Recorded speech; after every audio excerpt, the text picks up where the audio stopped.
2번은 이 등기부상 소유권자는 명의자일 뿐이고 실제 소유자에게 소유권 이전의 가등기가 되어 있는 경우에 안전하게 임대차하는 방법은 무엇이냐 이런 질문을 하셨는데 그러니까 결국은 이게 이제 뭐 실제 소유자는 따로 있다 이 말씀 아닙니까?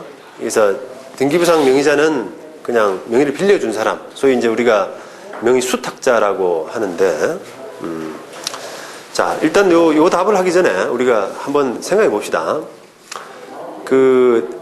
뭐 그런 경우 많죠, 그죠? 명의 신탁, 수탁 이런 관계가 많거든요. 그러면 뭐 그게 실제 주인이 누구냐?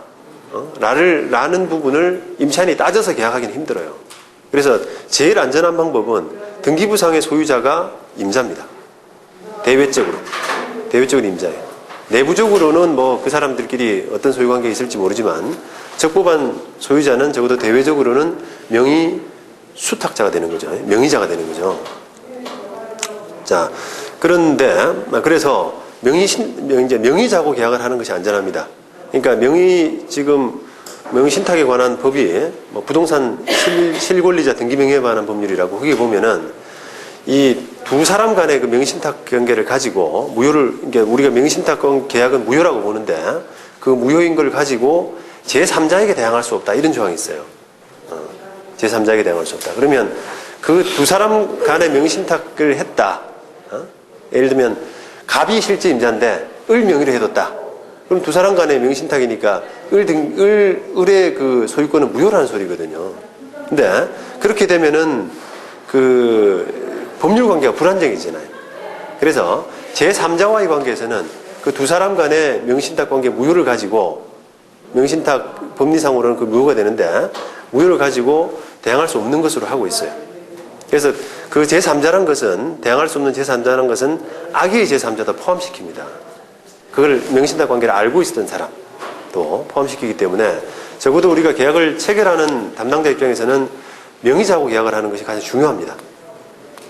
그런데 이건 지금 그런 면에서는 뭐 명의자하고 당연히 해야 되겠지만 가등기가 돼 있잖아요. 그러니까 가등기가 안 돼 있고 그냥 실제 임자가 따로 있더라. 그럼 실제 임자하고 어떻게 실제 임자를 끼워 넣어야 되느냐 이런 문제는 고민 안 하셔도 된다 이 말이에요. 그런데 이 케이스는 실제 임자라고 하는 사람이 가등기를 지금 하고 있거든요. 그러면 이제 어떻게 되느냐? 그거는 요 법률 문제는 실제 임자냐 등기명의자냐 하는 거기에 따른 고민은 아니라는 거예요.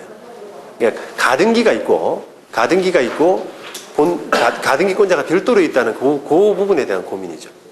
그러면 이게 가등기란 것은 뭐 실제 임자기 때문에 가등기를 해둘 수도 있고 또 이제 앞으로 살 거기 때문에 그죠?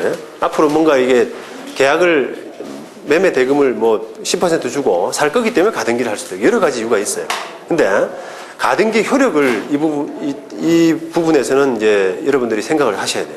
가등기 효력이 뭐냐라고 하면은 가등기에서 본등기로 나중에 본등기로 이전하게 되면은 그 가등기 이후에 처분 이런 것들은 다 무효가 되거든요.